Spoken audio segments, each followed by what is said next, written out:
दर्शक बंधु आपण माने शुणिथिबे जल ही जीवन। अनेक समय रे पीवा पानी पाई लोक माने डहळ विकळ हेउथिबार दृश्य मध्य देखिथिबे। शुद्ध पानीय जल न मिलिले सरकार मध्य समालोचना होइथिबा कथा शुणिथिबे।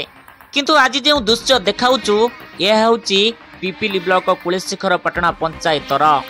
पीवा पानी रास्ता रे भासुची ओ एहा वर्षा पानीर भ्रम सृष्टि करुची। जदिओ पाइप लाइन रे घरे घरे पानी जोगाई देवार व्यवस्था करा जायछि, किंतु केउठी माटी तळे मास मास धरी पाइप फाटी पानी गाँ दांडे भौची तो केउठी नलकूप रे ट्यापर व्यवस्था नथिबा कथा नजर को आसीछि। पानी जोगाई देवा समय रे एहा होउची नित्यदिनिया दृश्य, जहाकु नै असंतोष प्रकाश करिसंती ग्रामवासी।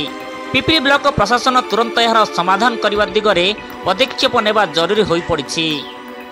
Bureau report the rural news Odia.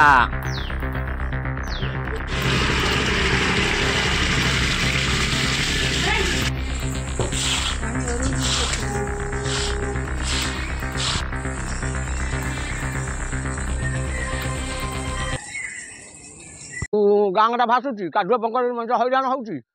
आ कौन देले दिए न देले दिए समान बसुधा योजना सरकार कोटी कोटी टंका खर्च करके पानी जोगाई पानी काम रे आसुनी माने कोन होउची गाँ तमती कोन गाँ से सजाड़िबे ना आ न सजाड़े पानी का जाउची माने कोन गाँ बासुची आउ कादुआ पंकज दुनिया जाक होउची माने टोटली को गाँ एटा कुलेशगर पटना टोटली गाँ भासुची माने जो पानी पाइप लागितला किछि मरामती मरामती होउनी कोन चाहुसंती आपण मरामती हबना नाही सरकार कोन निवेदन करी आ तांकु से कथा कहबा आ सरकार न करिबे बंद कर दउनांती बाकी